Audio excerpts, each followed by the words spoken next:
can make it there. I'll make it anywhere. It's up to you, New York, New York.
How we doing, guys? Welcome back to another episode of the Richie Hicks Jr.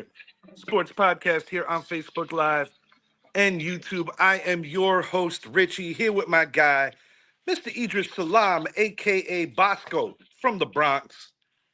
Blue and orange skies on a Monday morning. What's up, y'all? Idris, yesterday, gutsy performance from our beloved New York Knicks.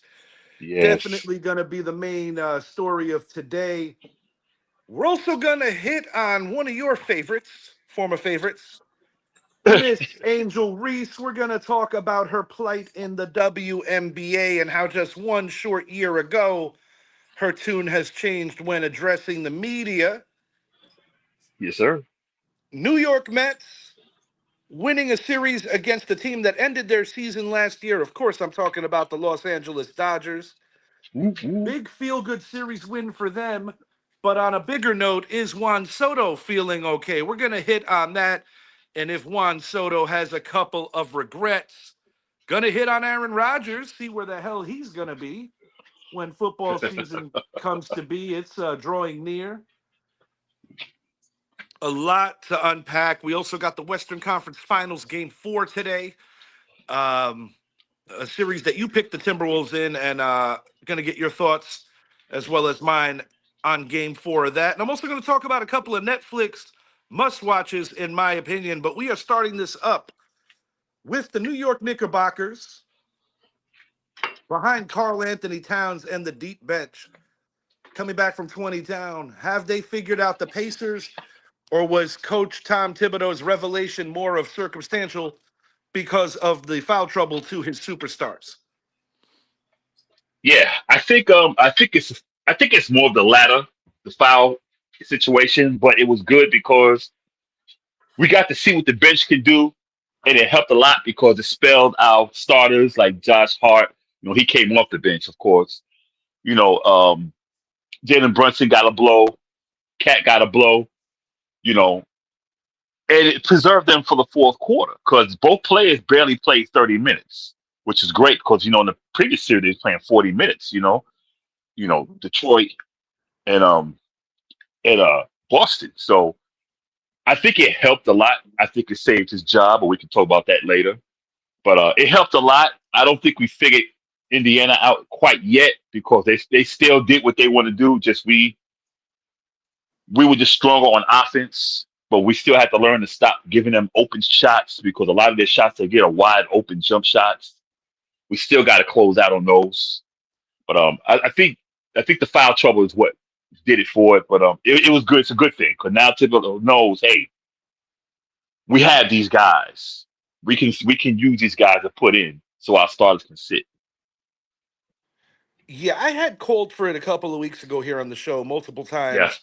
Yep. I spoke about what I thought would be a better rotational situation by putting Josh Hart on the bench and getting that instant energy off the bench and having Mitchell Robinson start. And the pro to that is with the hack a Mitch strategy going on during these NBA playoffs, When you Yeah. have Mitch start the first part of quarters, particularly quarter one, Hmm. it kind of alleviates the situation towards the end of the game where he's going to be in foul situations because Thibodeau in the fourth quarter loves to mix and match the Yeah. defensive possession versus the offensive possession with Mitch. Yeah. And they're not going to hack a Mitch early. It's more reserved for the final 2 minutes of the quarters because of the fact that it's free throw time in that regard.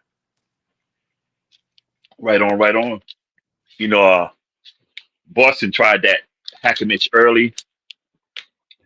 I think it was game two. No, it was Yes. game two, and it didn't work for him.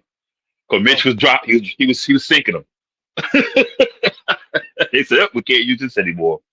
Yeah, I think that's good because see, and now that you got him in there early, of course he's an offensive liability because he's not much of a scorer inside.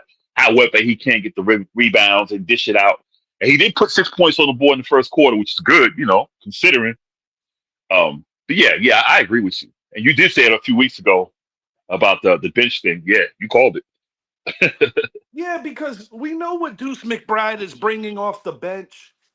Yeah, He's become to this Knicks team what Emmanuel Quickly used to be. right, A exactly. reliable backup point guard that could play meaningful minutes, and you don't lose a whole lot. At that time, it was not losing a lot with D Rose sitting. Now, obviously, it's not losing a lot with Jalen Brunson sitting. But what's most important to me about this victory, besides the obvious that it's going to give the Knicks some much needed confidence after that mindfuck of events that turned into a game one disaster, Yeah, is that you're still winning the rebound battle. For yeah, a third consecutive game, the New York Knicks have won the battle on the glass. For the third consecutive, actually, for two of the first three games, the Knicks have won the battle at the free throw line. yep, But when your captain sits and when Tom Thibodeau did not panic and allowed who was in there to finish what they started, and what they started was a 20-point comeback victory, it shows a much needed resolve to this Knicks team. And I think it's Coach Thibodeau's way of saying, yes, we do have the most clutch player in these playoffs and during the regular season, but hmm, we can beat you in different ways. Josh Hart just extending, putting his body on the line, getting every rebound possible. yeah. Mikal Bridges making life very hard for Indy sharpshooters where they were not getting the best looks. And even when they did score, they truly, truly had to work for it. Right on. And you can't say enough about Karl Anthony Towns after three dreadful quarters, just putting it all together in crunch time. And I hope he's watching the film today so he could see what he did when he took the ball to the hole. Because when he took the ball to the basket, when he was in the paint, they couldn't stop him.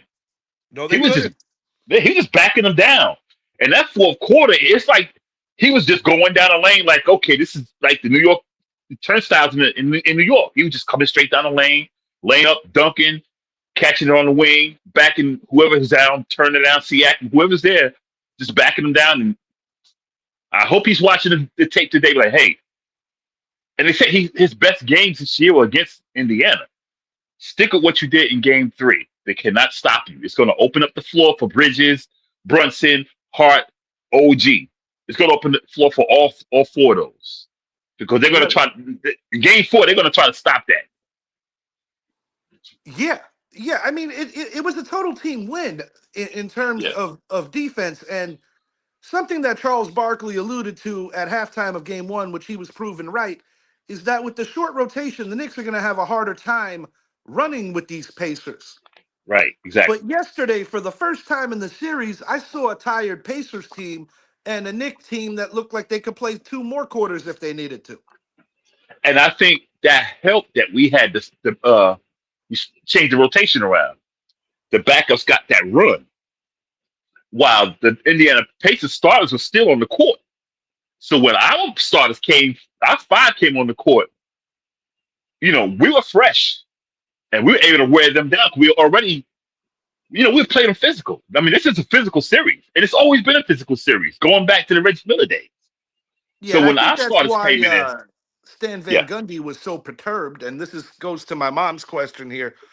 Why is it every time the Knicks are up, and I specified this off air with her, every time the Knicks in that quarter yesterday, fourth quarter, would get up by four, Hmm. it seemed like a random whistle would be blown. And I was really Right. aggravated with the foul on Mikal Bridges, Yeah. you know, on the right shoulder. I was just like, the physicality of this series. And then you got Stan Van Gundy, who's got roots to the Knicks as well as the Miami Heat. He's Orlando Yeah. Magic. He's been around the block. Jeff's Yeah. older brother, or younger brother, actually, younger Younger brother. brother. Yeah. Um, you know, he gave a perspective of like in the 2025 playoffs, that's really going to be a foul because it's been damn violent out there. Yeah. Yeah. And the foul, they call him Jalen Brunson. Um, where he Yeah, basically got ran he's over. been the victim of a lot of ticky tack stuff. Yeah. It's kind of reminded me of how they did Steph Curry in 2016, where he got a lot of phantom fouls. It's like the fouls they call on Brunson. And I'm not being a homer, but the fouls they call on Brunson, you're like, come on, man. You No, know, no, it's some of it's perception too, because as great as Jalen Brunson is, if there's a weakness in his game, he is not the greatest defender. He's a willing right? defender. He's not Yeah, the greatest defender. That's where you get a little more from Deuce McBride. yeah, exactly. You know, Wright stepped up. Shamet stepped up yesterday. But Yeah, in my Schmidt, man. I'm like, opinion, wow, wait. I was like, who is yeah, this guy? yeah, in my opinion, for the Knicks to continue what they're doing right now, is Yeah, that you basically have to sell Karl Anthony Towns on the way he played in the fourth quarter is the way it needs to go. I don't have a problem with Towns' quick release threes, but I would prefer if he's going to take that shot, make sure you got somebody around him to nab a rebound because sometimes I think he gets a little too happy around that 30 or more foot mark where he yeah, could be a little closer to the line. And obviously his sweet spot for shooting threes is at the top of the key. yeah. I'm with you on 100%. I mean, sometimes he fires too quickly. I mean, he can shoot it, but he fires too quickly. And when you shoot a three and it's you miss it, it tends to be a long rebound, Yes. especially if you shoot something beyond 30 feet. And yeah, you have to have people down in the hole say, okay, we got the boards. Don't just come down and shoot. Because the one thing that it aggravates me about the Knicks is we'll have a lead and then we just start jacking up 32, 33, 34, 35 foot. We don't need those. We got guys who can shoot mid ranges. Cat Yeah, can you got shoot the a mid mid-range range. game going, and when you have a multi-possession lead, it's imperative to try to lean on them with Right. your bigs. And Carl proved yesterday and at different junctures of the playoffs that he can play big. Indy has not shown an answer in the paint for Carl Anthony Towns all series. Exactly.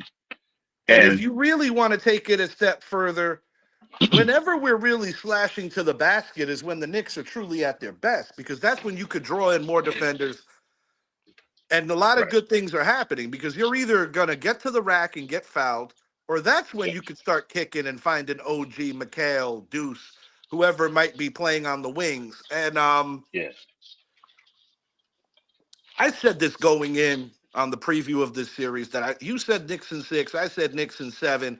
Neither one of Mhm. us drew up the disaster that was game 1, but I personally think that the Knicks needed to mentally get over game 1, and the only way you do that is by winning. Yep. They did that yesterday. And I'm going to go on record right now and say it. If the New York Knicks win game 4, they will win this series. I'm with you 100%. But we have to win game 4. Knicks have to win game 4. Yeah, We no can't question. afford I to go mean, back to. 3-1's not impossible, but it's certainly not ideal. Yeah, I want us to win game 4 because we're not playing that well at home. We're like 3-5 at home, Yeah, very you know. disappointed with that. And I'm not. Yeah, I'm not too. I mean, and the energy is there from the crowd. The energy is there, so no one can say the crowd is not supporting the team because the crowd is the energy from the crowd is there. It's just we're not finishing in New York. We didn't finish in game 1. Game 2, we had a chance to pull in, to win the game, and we just fumbled the ball and just all type of madness. So we got to play the game we played last night. Cat has to go to the hole. He has to attack. Brunson has to attack. We got to do what we got to do. It's all hands on deck from here on out. Yeah, I think the confidence is what's going to propel the Knicks to making this a legitimate series. I really believe that, and I think it's imperative that Tom Thibodeau not only rest Jalen Brunson when you have to in foul trouble, but you Hmm. gotta trust what you have deeper because Indy is one of those teams that all season long they ended the season as one of the hottest teams in the league, but they also are just so damn athletic and well conditioned. So you need to match that with a deeper bench, or else you're going to burn your guys down. Our bench is not great, but we got a bench that's like a band-aid.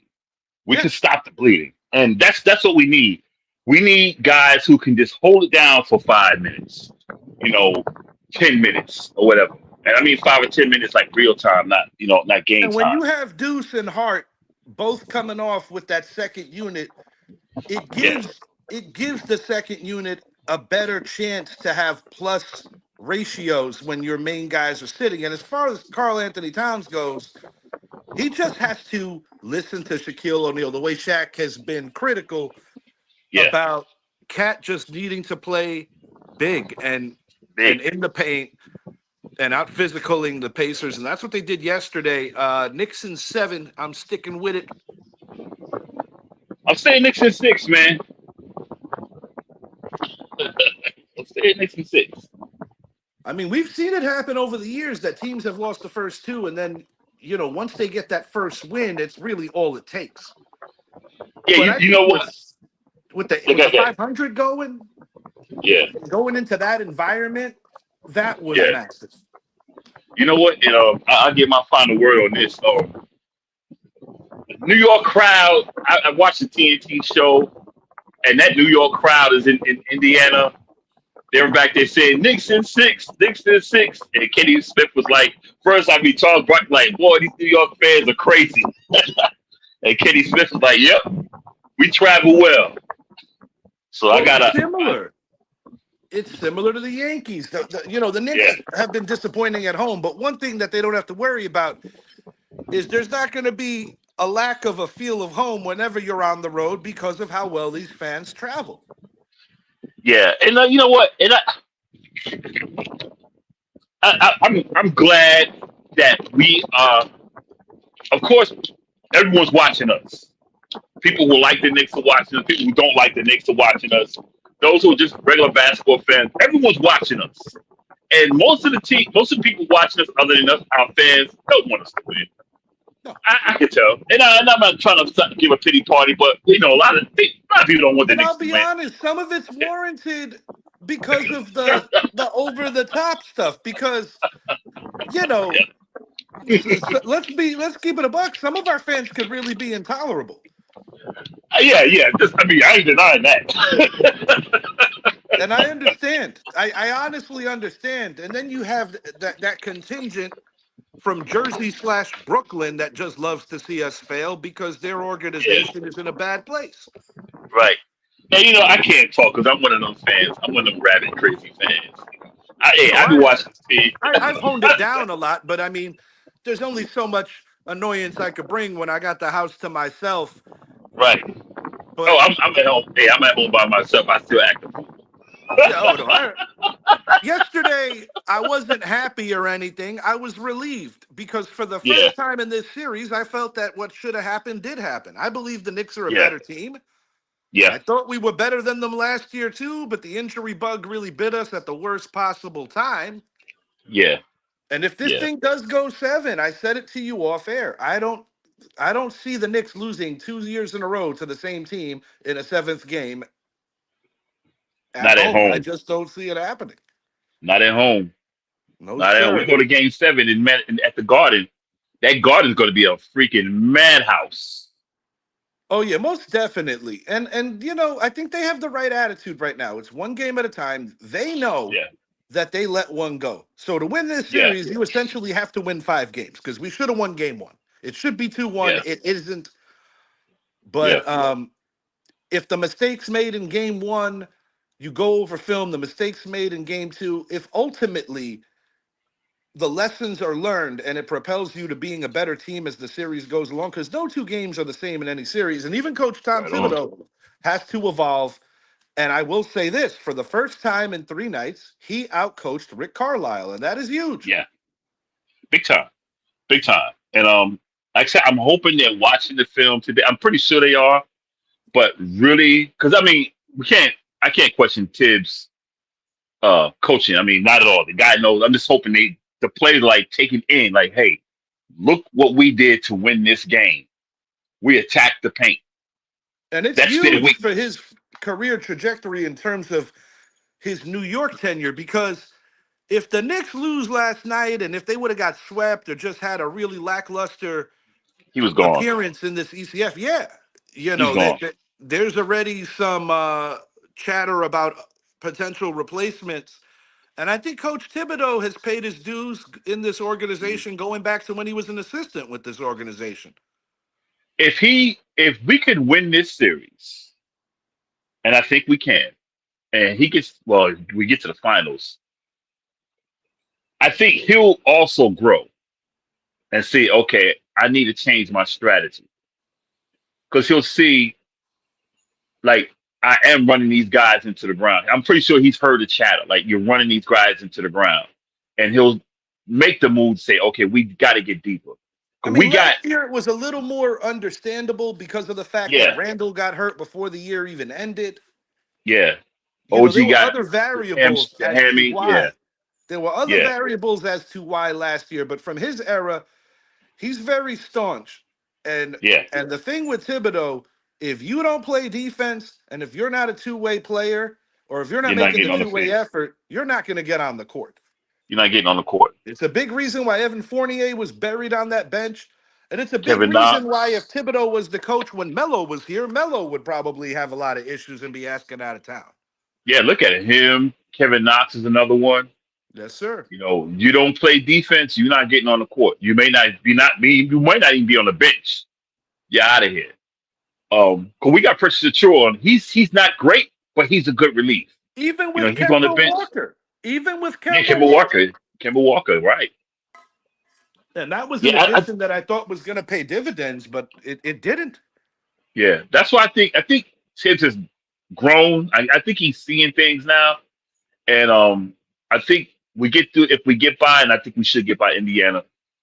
We get by Indiana, I think he'll start. I think he'll start changing things because in the finals it's going to be a lot different. Whether we play Minnesota or OKC, we're going to have to go deep. No, I couldn't agree more. I really couldn't. And I am pulling for Minnesota. So we're going to talk about that next. OKC or Minnesota, who wins tonight and why? Idris, start this up. I'm gonna go back with Minnesota. I said I picked them to win. I think they're bigger. I think they're more. I don't want to say more athletic, but I think they're more with the combination of athleticism and size because you got Gobert in the hole, and he may not get you anything outside the paint, but he's going to guard the paint. Anything in the paint, he's going to get the rebounds, he's going to get the stuff, the jams, whatever. And Hartenstein and what's the skinny man?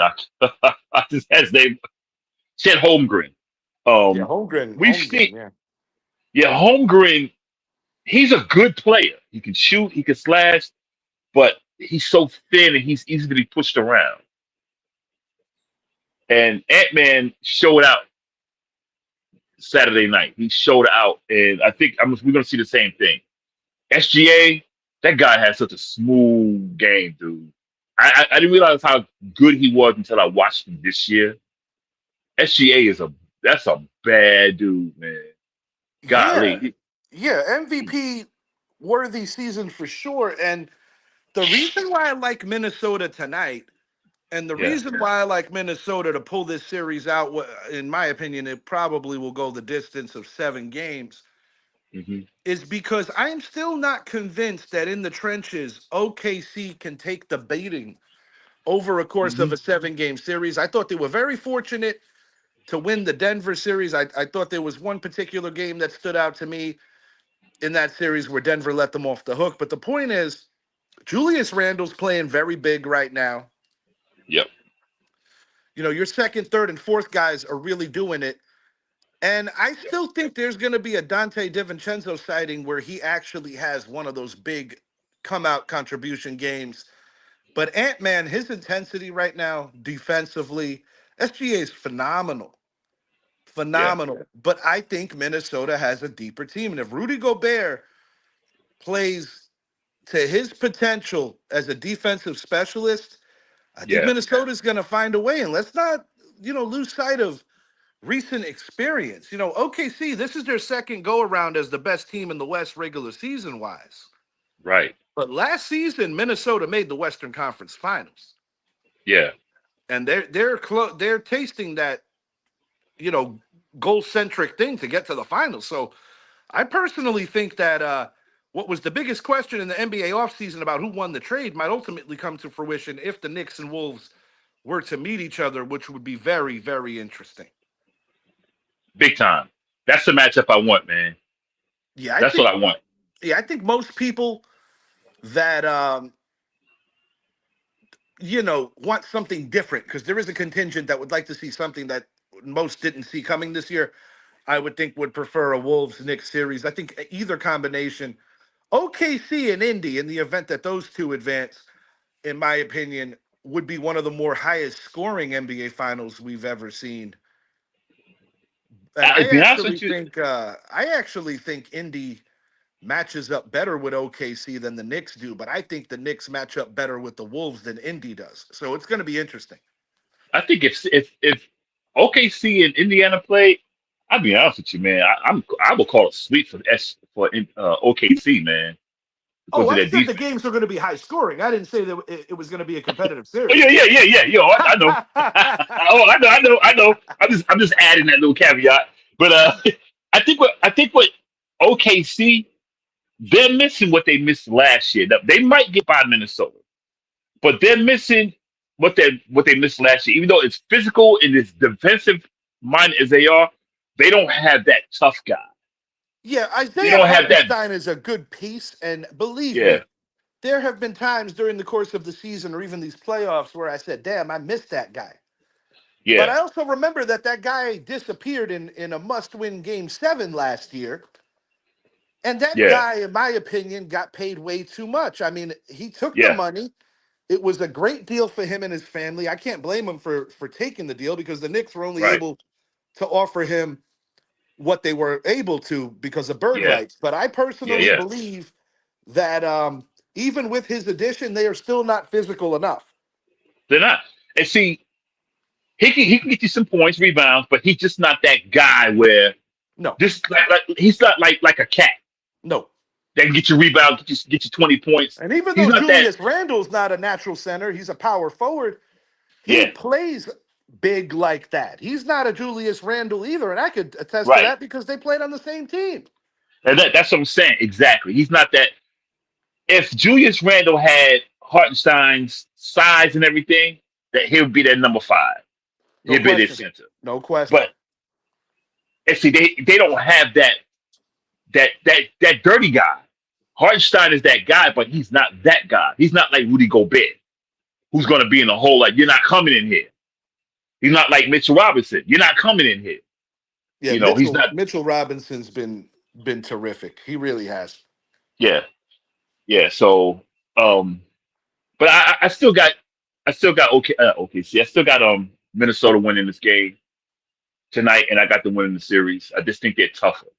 I think Minnesota's going to win in dramatic fashion in a 7-game series. I think both these series are going 7. Of course, if the Knicks lose tomorrow, that would be a longer stretch. But I do Yeah, believe that if the Knicks could make this into a 3-game series, same goes for Minnesota. I think they're yeah. both going to advance. I really mean that.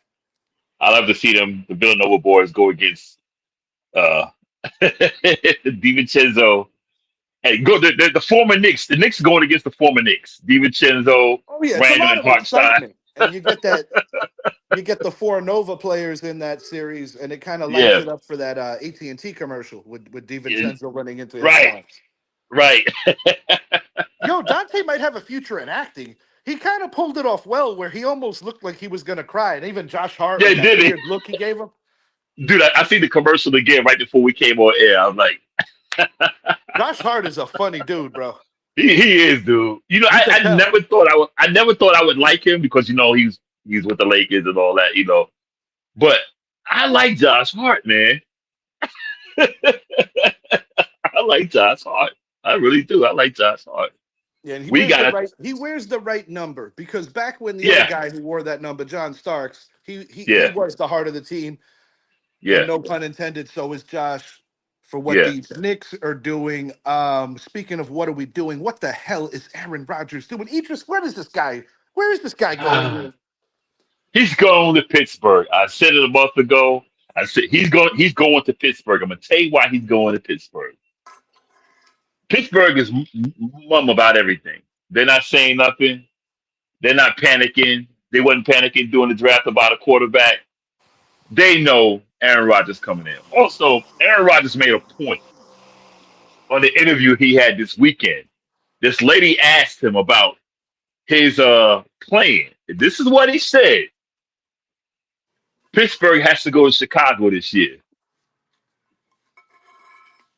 That right there said it. He's playing in Pittsburgh because Yeah, everyone knows. you meant Green Bay, but I know what you meant. Yeah, yeah, yeah. Well, they play, no, but they play Chicago this year. Yeah, they play Chicago. They play Green Bay.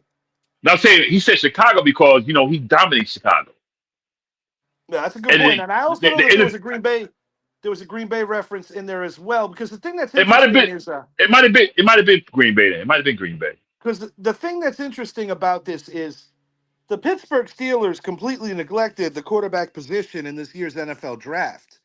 Yeah, They did not address that position at all. nope. And it's almost to the point of just too obvious that that's the direction they're going in. And the only way that the Minnesota Vikings would open up that position for him is in the event if JJ McCarthy required a third surgery or had a third setback. But I think this year JJ McCarthy is going to show a lot of people that he's more than just a game manager that helped the Michigan Wolverines win a national title a couple of years ago. Yeah, But as Rodgers goes, do you really think he meshes well with Coach Tomlin? I think he will. I think he will. I think he will because I think he respects Mike Tomlin. I think he knows Mike Tomlin's like no nonsense. I think he will because he knows this is it for him. This is it. Where he goes this time, this is it. And I know he doesn't want to go out. He doesn't want to end his career like he ended in with the Jets, 5-12. And the truth You of the know, matter is that despite all the controversy with the Saleh firing and the ineptitude in general of the Jets organization, yeah, I think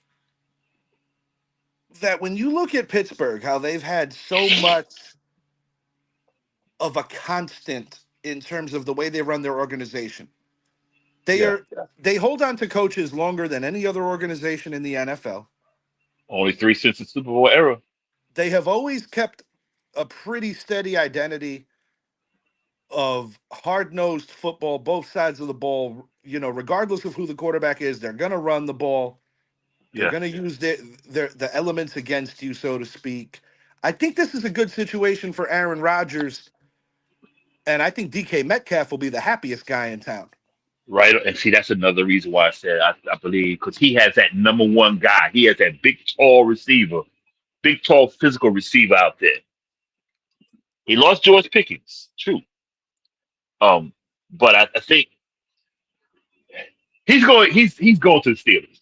That's Yeah, I can it's say. either the Steelers He's a or Steeler. nowhere because nowhere else even remotely makes sense. Nah, he's a Steeler. He's a Steeler. He's a Steeler. Now let me ask you this. That is, in my opinion, the most competitive division in the NFL. Oh Do yeah, for you sure. think that his arrival in Pittsburgh, because just off the rip, he is the most credible quarterback they've had since Ben Roethlisberger. Pretty much.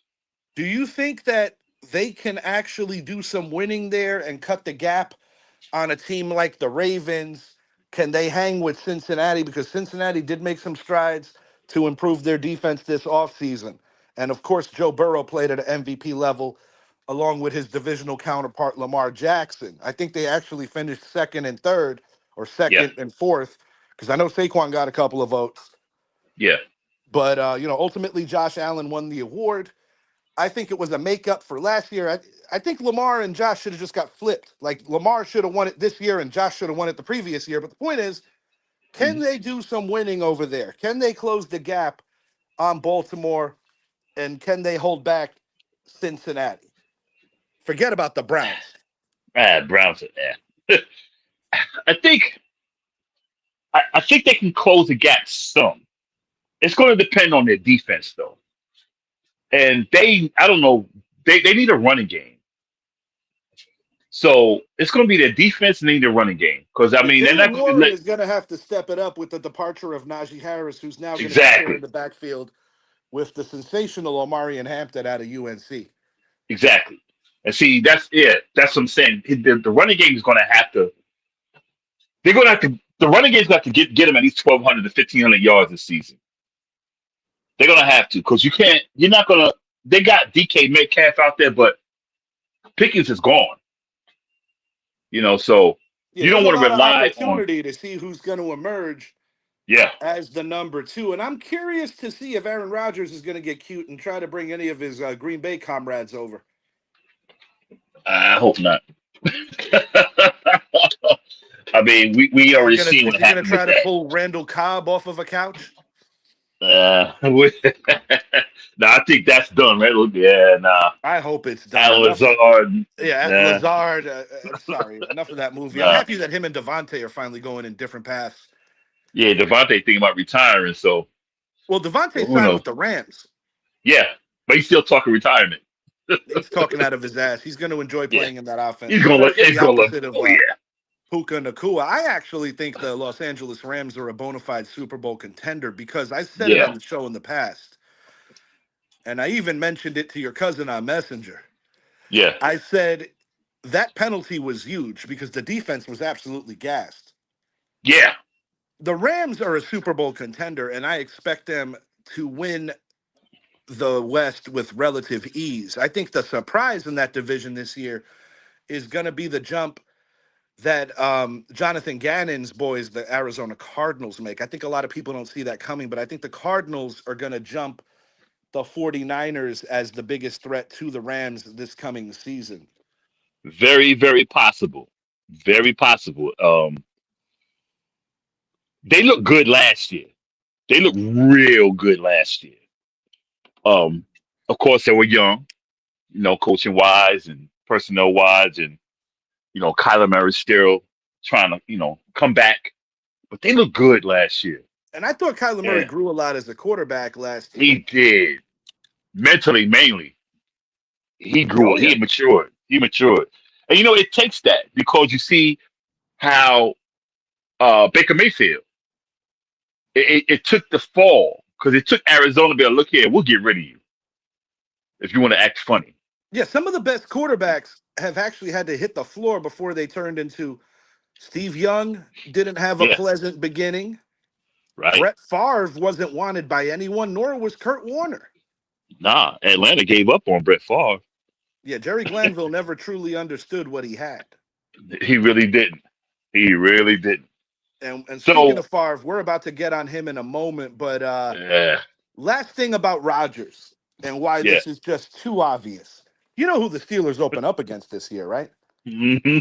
The New York Jets. Yup. And although Oh, both teams are under construction in their own ways, the Steelers are yeah, obviously a lot closer to doing something. But I'll tell you what, man, I'm the furthest thing from a Jets fan, but I yeah, like the Aaron Glenn hire. I think he's going to bring yeah. some accountability back to that building. And that's what they needed. I like the hiring too. Former Jet DB. Defensive back, defensive coach, hard nosed. This is the way it's going to be done. The Jets needed structure. They needed someone to say, "Hey, this is the way we are going to do it. And if you don't like it, the door is open for you." And And that's what the Jets need to do because they made a horrific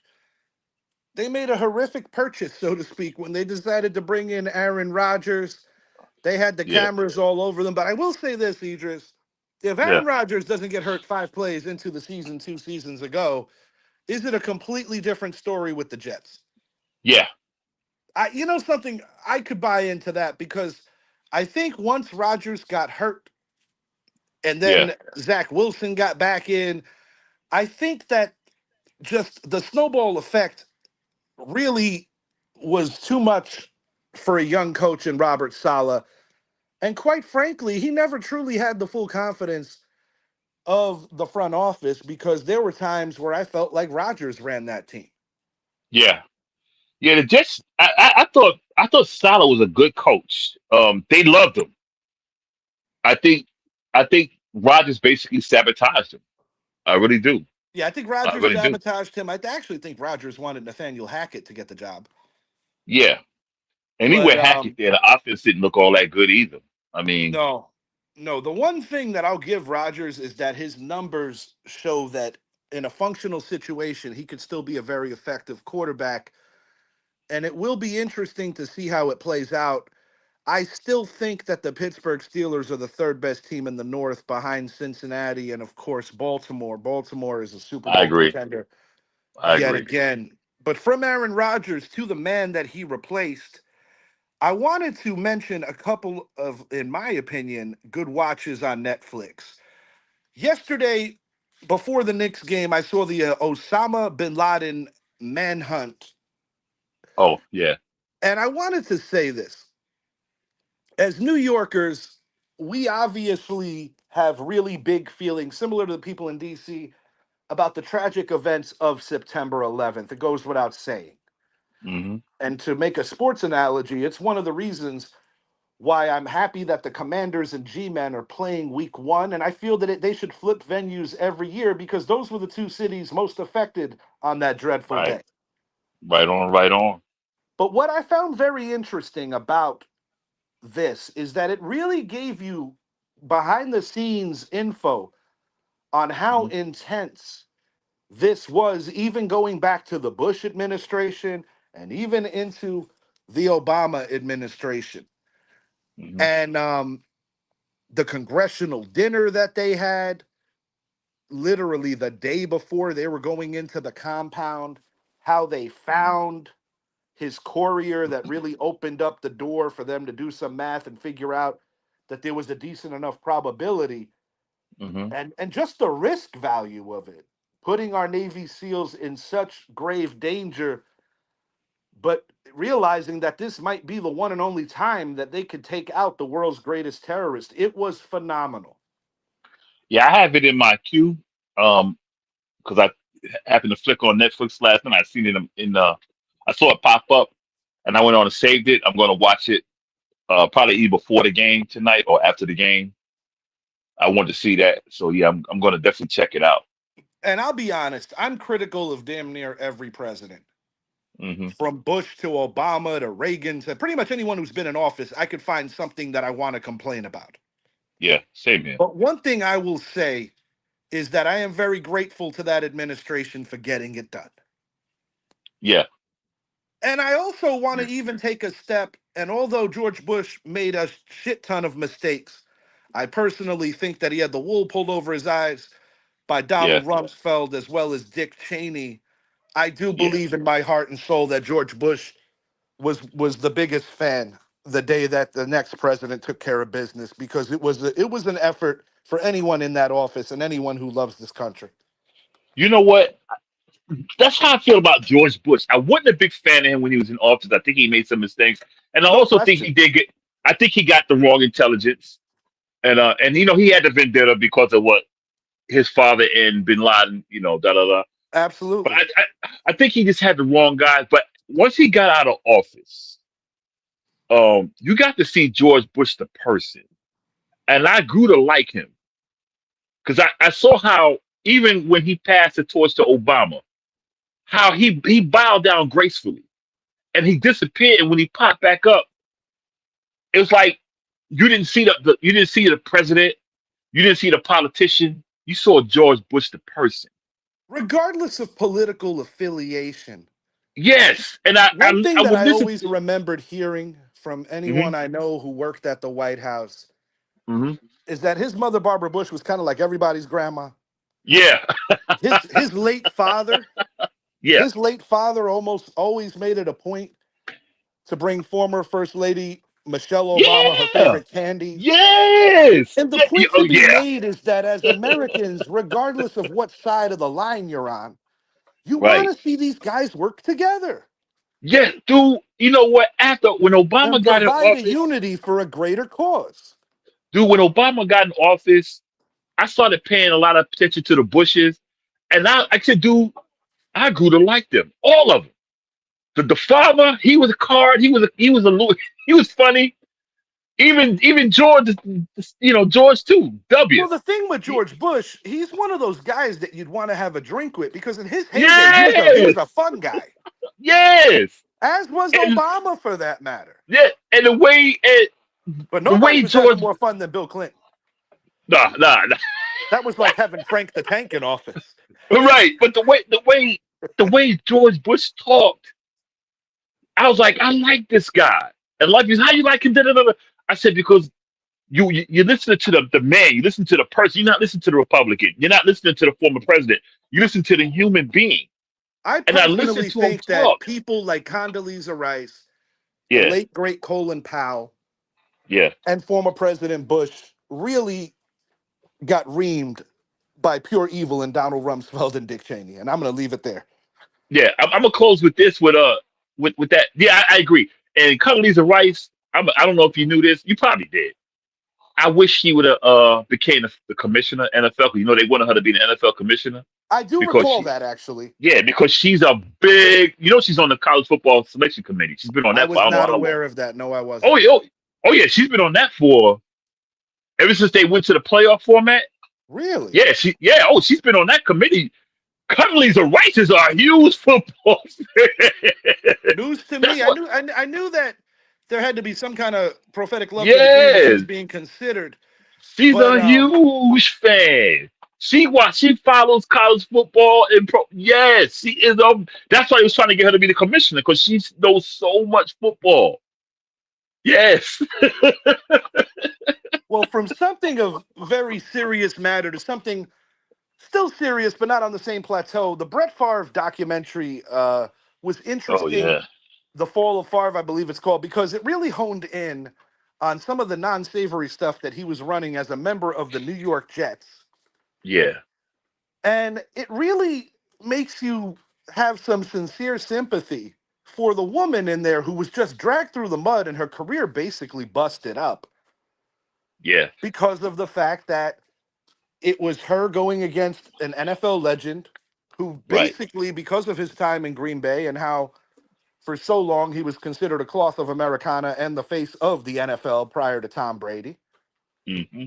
and Peyton Manning, of course, you know, Brett Favre was one of my old man's favorites because my old man was a diehard Green Bay Packer fan. But I will say this: He's were my my favorite father too, man. still alive, he'd be incredibly disappointed. Not to mention the Hmm. the outright greed and just something that's not even humane what he pulled in Mississippi only to try to hide behind a lot of politicians and a lot of bullshitters Yeah. that he was not involved in basically stealing from the poorest of the poor, which is the most egregious shit anybody could do. I remember when it came out. I didn't see the documentary, but I remember when the news came out and I followed it. And yeah, what he did was despicable. Absolutely. And to try to make excuses, do you stole from the poor, man? To do what? Yeah, it doesn't get To much fund lower than something? that. Yeah, to fund something for your little thing. Come on, man. Yeah, And I'll tell you the yeah. truth. There are certain people in the world that when they lose their best influence, and in a lot of cases, your best influence would be a mother or a father. We talk Mhm. about Kanye West on the show. I'll talk about Brett Favre for a second. Sometimes their character values go out the window. And I have a high regard for Brett Favre's late father, Irv. Yeah. And we saw, grown men crying when Favre had that miraculous game in Oakland against the Raiders just Hmm. hours after losing his father. I was actually in Puerto Rico watching that game with my dad at the time. Yeah. But you know, we are a country that puts our sports heroes on a pedestal and sometimes an untouchable pedestal. True And that. it kind of goes back to like that old saying, don't meet your heroes, you're bound to be disappointed. Exactly. But Yeah. Brett Favre, I'll never question his toughness or what he brought to the game of football. He made the NFL very popular, and he was a Hmm. huge driving force in the 90s, which made the NFL the most enjoyable sport to watch for a good run. Yeah. But a lot of skeletons in that closet. And, it's not about a Brett Favre smear campaign. It's just right is right and wrong is wrong. Be accountable. Bottom line, I mean, because I have a Brett Favre Jets jersey. My niece has my Brett Favre Green Bay jersey. I have a Green Bay jersey because when my father passed, it was given to me from his widow, my stepmother, Irene. Yeah, I got it. I got it because except Brett Favre fan. I like collecting jerseys of my I'm not favorite going to front. players. I was a fan of Favre when he played. Yeah, but after that, you know, I was like, you know what, Brett Favre the play I love, but the person, eh, I can do without Yeah, very because that was disappointing. just dirty. Yeah, Very very disappointing. disappointing because there's certain athletes that you think you know. Yeah, Like, for instance, I think most people, regardless of team affiliation, would have a high opinion of a person like a Don Mattingly, yeah. a person like the late Reggie Lewis, Peyton Manning. certain people in sports that are just great people, like a Curtis Granderson, Yeah, a Wayne Gretzky, just the classy, salt of the earth kind of individuals that happen to play sports. yeah. But even an Aaron Judge, but like the way that they propped up Favre and to be so disappointed and to be honest with you, Hmm. you know, people had such terrible reputations even in terms of addiction when you look at what Lawrence Taylor went through. Yeah. And a lot of that he brought on himself, I get it, or even Doc Gooden Hmm. or say a guy like a Darryl Strawberry. Now, is part of that the curse of playing in the biggest media market in the world? Yeah, possibly. Right. But when Brett Favre is playing in a small town like Green Bay, I feel a lot of that shit got swept under the rug. Of course. And in Green Bay, when you win, they literally treat you like a god. I mean, every street in that town is named after a former Packer. Yeah, because see, they don't have the type of organization structure most sports teams have. No, they don't. That's why the great Mike Holmgren said when they beat the Patriots, this means a little more to us. Yeah, because they're basically owned by the people. And it's a Kind of. beautiful thing. And I mean, the pick a Yeah, Packer thing when you go to training camp with the kids, it's kind yeah, of like a piece of Americana that we wish was more available to kids everywhere. yeah, But yeah. definitely worth a watch. And one last one I want to mention, didn't list it up here. Check out Mr. McMahon. That was good. I didn't see that. I gotta Of check that out course, too. the Vince McMahon doc talking about Yeah, just the trajectory of how he made the WWF, then the WWE, into a yeah. multi-billion-dollar business, but also the plight of him and the mistakes he made. And it kind of gives you the introspective view because this particular documentary, Vince was being interviewed, and Hmm. unbeknownst to him, when the allegations came out, it was actually during his interview, or he had multiple, like hundreds of hours that he gave to Netflix on this. Oh wow.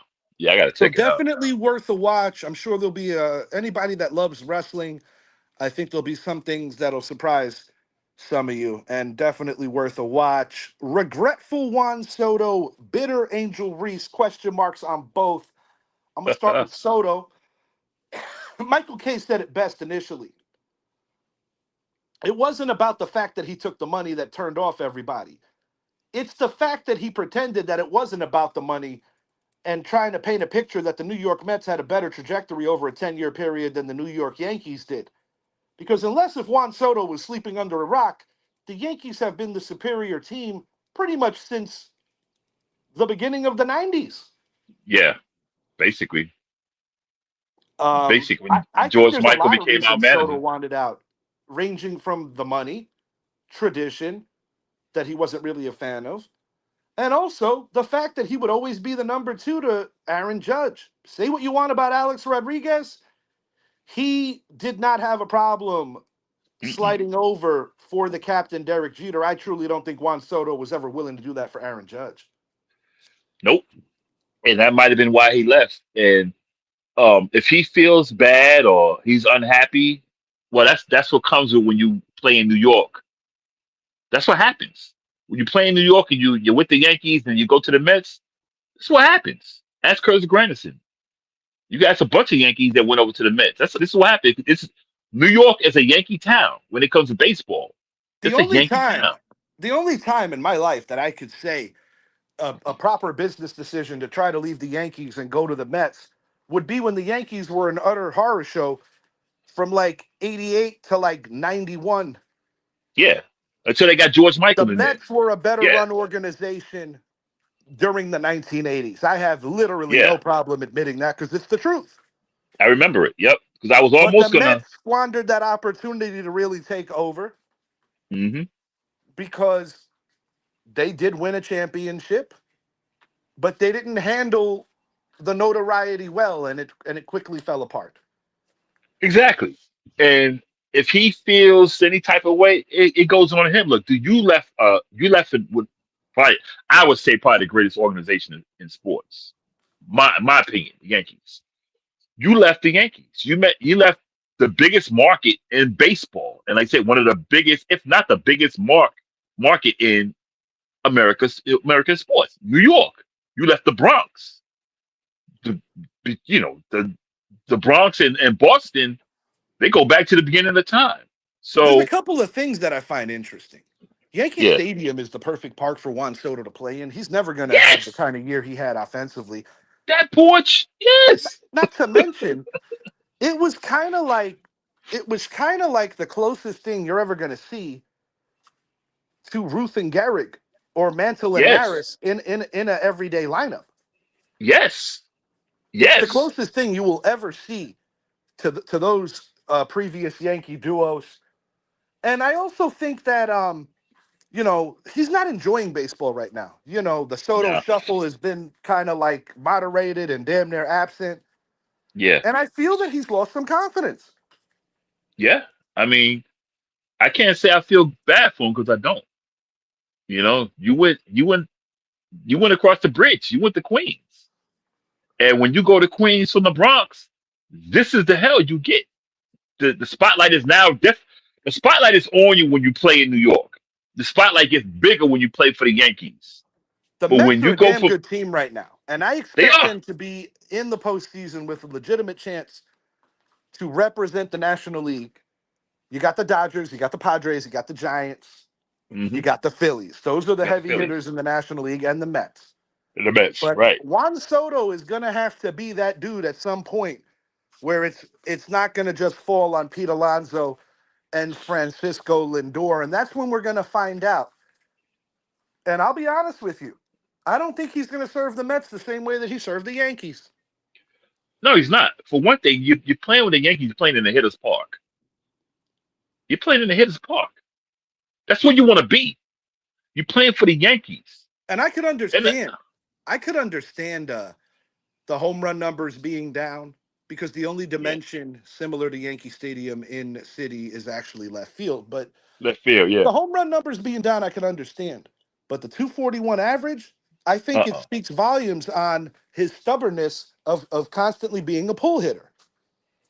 And not running to the base. Because last weekend, you got three different games where he didn't run the first base. Yeah, that infuriated the Mets manager. And I got news for you. There's more of it coming. It's more coming. It's So more we'll coming. see. Eh, But I think yeah, the world of Francisco Lindor as a leader, I think he's deserved the yeah, right to be the Mets captain. yeah, I agree. And I think Pete Alonso has shown a lot of maturity, being that Right on. he was a little embarrassed in the free agency process where he wasn't really wanted. Right. But he's been a huge contributor to this team. You got other guys like Brandon Nimmo who have stepped up. Starling Marte's a solid ball player. And that pitching, which many felt was going to be the weakest link of the Mets, has actually showed out quite well. So I do Yeah. believe that this is a team that's going to be there for the long haul. Now, flipping it on the baseball side of shit for a second, They did beat the Dodgers 2 out of 3. Dodgers are dealing with their own share of injuries, but I would have to think that for the team on the morale level, it has to feel good to win a series against the team that ended your season last year. Yeah, I agree. And Shotani, he's back in the pitching again. Yeah, I think that was good. They needed that anyway because over the past week they hadn't been looking too well. You know, You're we getting a little whooped bit of them. static here. Oh, hold on a second. How about now? Still with you. Uh, let's try something else. Go ahead and talk until I get let me set my other mic up. Okay, brother. I'll hit on I'll wrap up Soto and then I'm gonna hit on Reese for a moment. Okay. Yeah, I think Juan Soto is a hell of a talent. Nobody's gonna Mhm. question that. Do I think he's a 5 tool player? Absolutely not. But in order for things to end the right way with the Mets this season and further, he has to be better. I mean, it hasn't really cost the Mets because I think he's just kind of finding his place. But I think there's a legitimate joy of the game that has been missing from him. And that's one of Yeah, the most noticeable things about him in previous places is that he just loves playing baseball. And right now, it seems like a lot more business and a lot less joy. yeah, I agree, 100%. Uh, he might have his regrets, man, about leaving New York. I mean, even leaving the Bronx. Yeah, I do tend to believe that that's a real thing. Angel Reese, just about a year ago, said there's more than one player that influences the viewing for our sport in the WNBA, for our league. A year later, she was asked the same question, and she said, next question, and she was mad, big mad. We know about her ventures into sexualizing herself. We know about her struggles with not really putting in the extra work for her craft. Will Angel Reese be playing overseas in less than a year or two? Yes,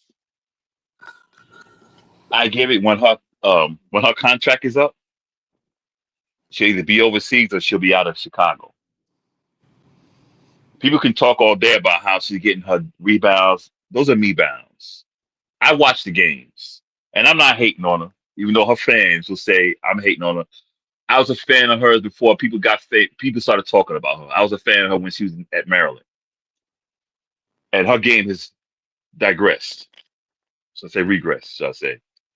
Um, if those who want to say that white people are hating on her, let me just get to what the subject is about. What she said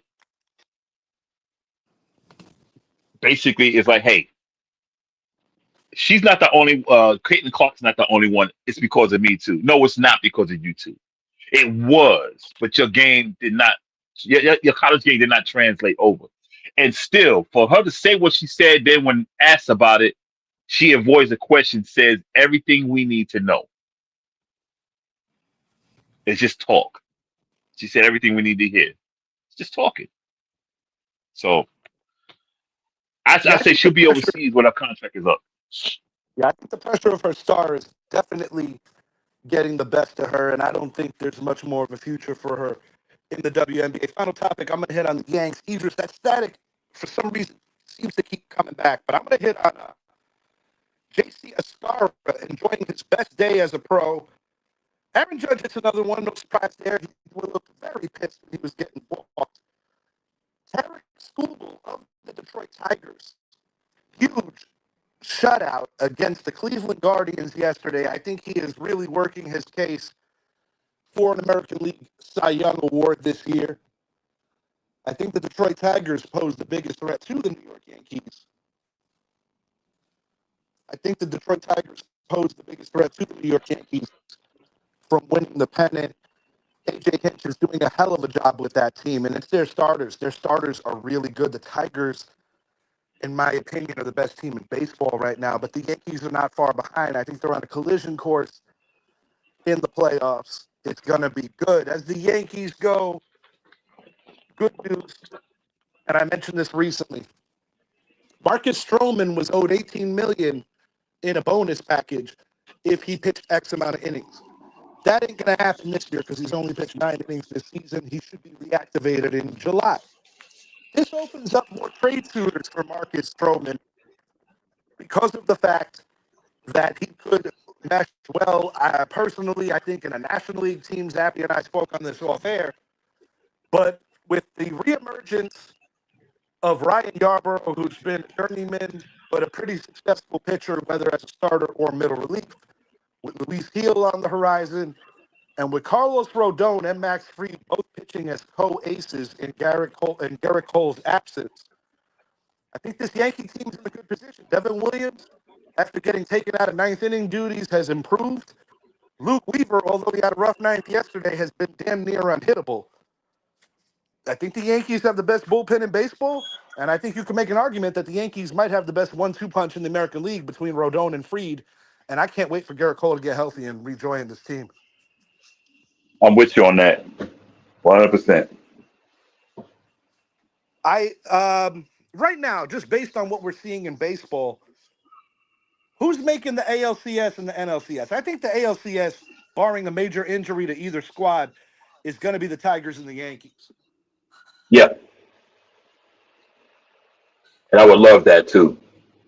How do you feel about the National League? I think the Mets will be there. I'm not too. I mean, the Dodgers are who they are, but I've been pulling for the Padres for the past 3 years.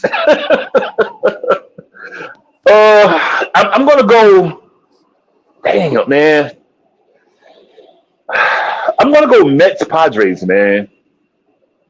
That would be a very good series, and the National League West, I think, is going to send 3 teams, possibly 4, if the Arizona Diamondbacks, who are right around 500, a game under. I think the Diamondbacks are underachieving, but I think they're still a good team.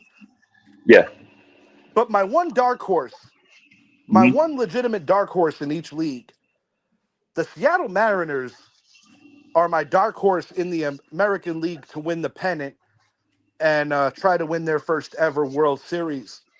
My dark horse in the National League, and it's kind of weird to call them a dark horse because of their history, I'm actually going to go with the St. Louis Cardinals.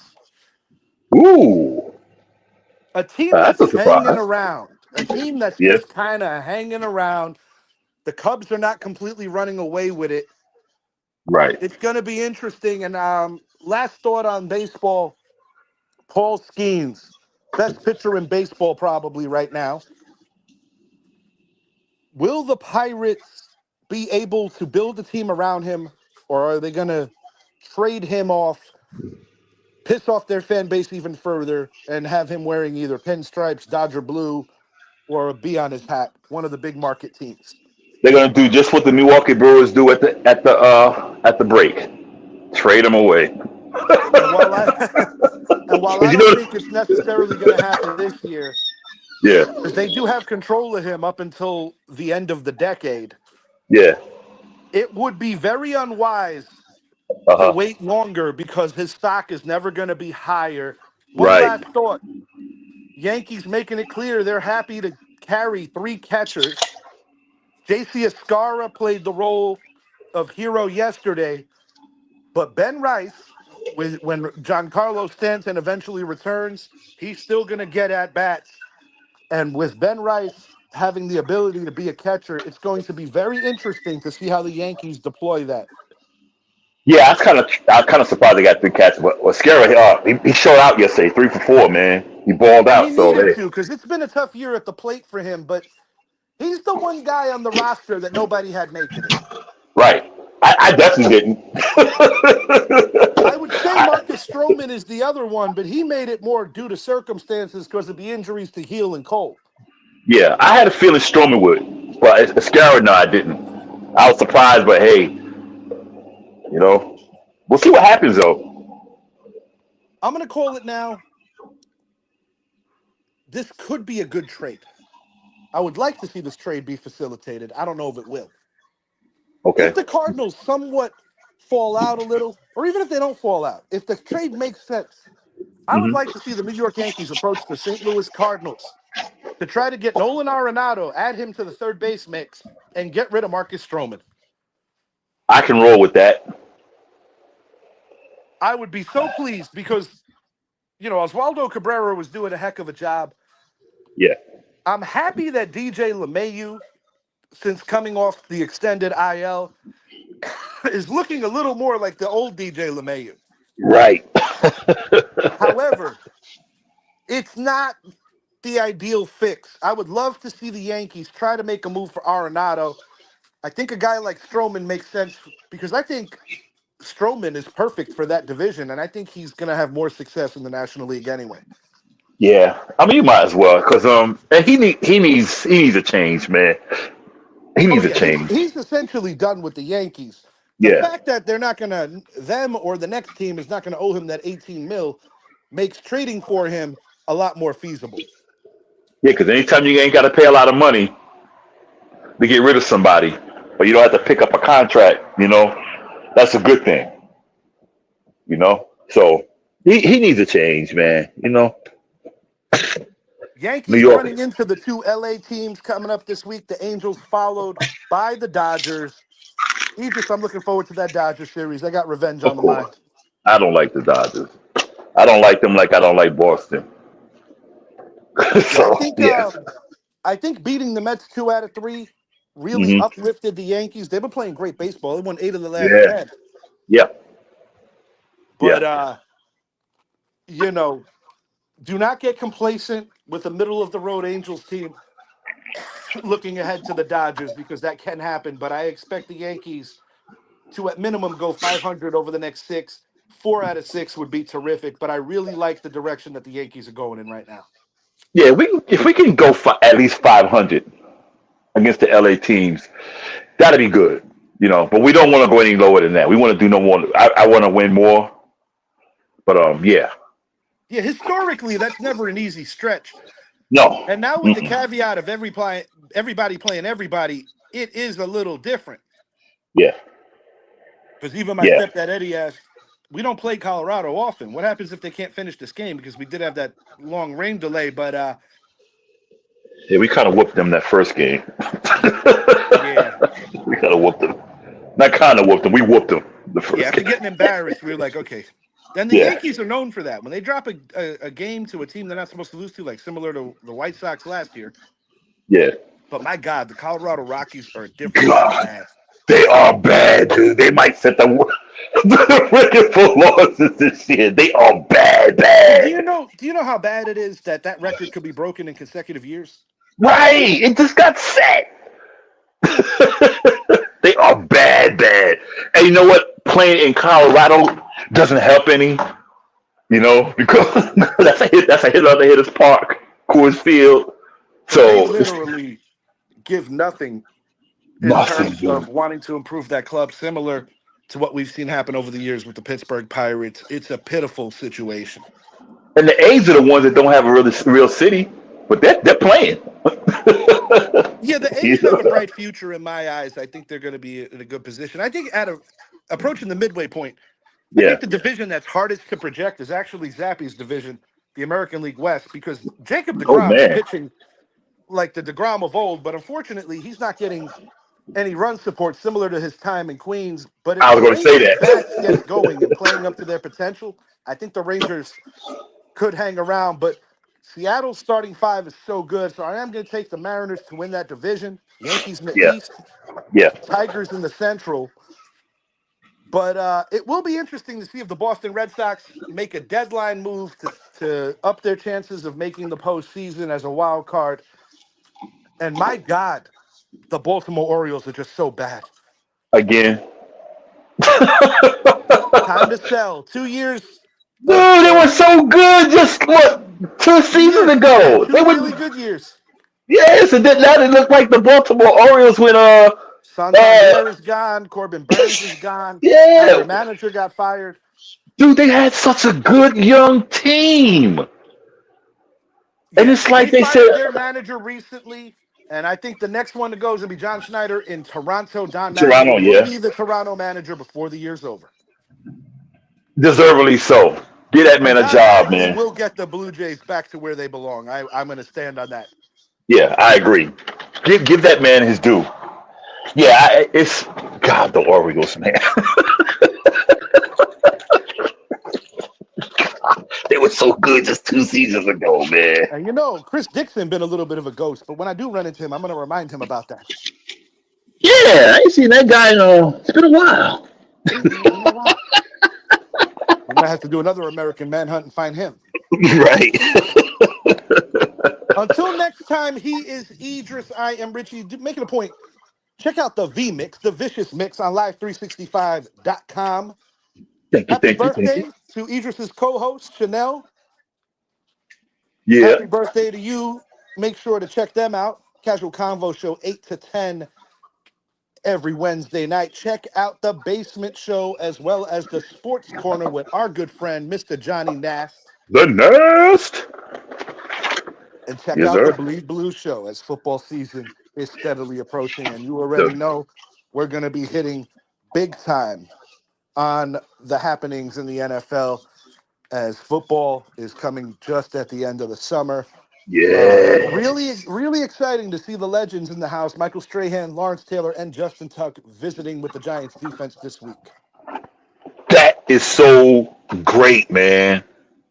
That is so great because, and I know we got to get going because you got guys who've been there, done that, you know, and God, that's so great, man. Yeah, to have the accessibility to pick the brains of two Hall of Famers Yeah, and one player who was just so damn good in Justin Tuck is a great resource to have, not to mention hearing about the culture of the team, the war stories. I think Abdul Carter is going to be a friggin' beast. I think he's gonna be a monster, man. And how I about think, Cam Ward and Jackson Dart going at it in a skills challenge where Jackson Dart edged him? yeah, dude. Giants fans, don't sleep on Jackson. We picked the right guy. We picked the right guy. I know they say, "Oh, what you guys should do? What you gonna?" We picked the right guy. Y'all just watch. I'm. Look, if he doesn't pan out for us, I will grow me a afro and dye it pink. We got the right guy, y'all. We got the right guy, y'all. Just be patient. Oh, and speaking of the right guy, Tyrese Mhm. Halliburton's father has been Reinstated. reinstated to come Pacer game. So bring them all. Come on Bring him along. down. Come on down and let's see it. You could Yeah, see it. that's it.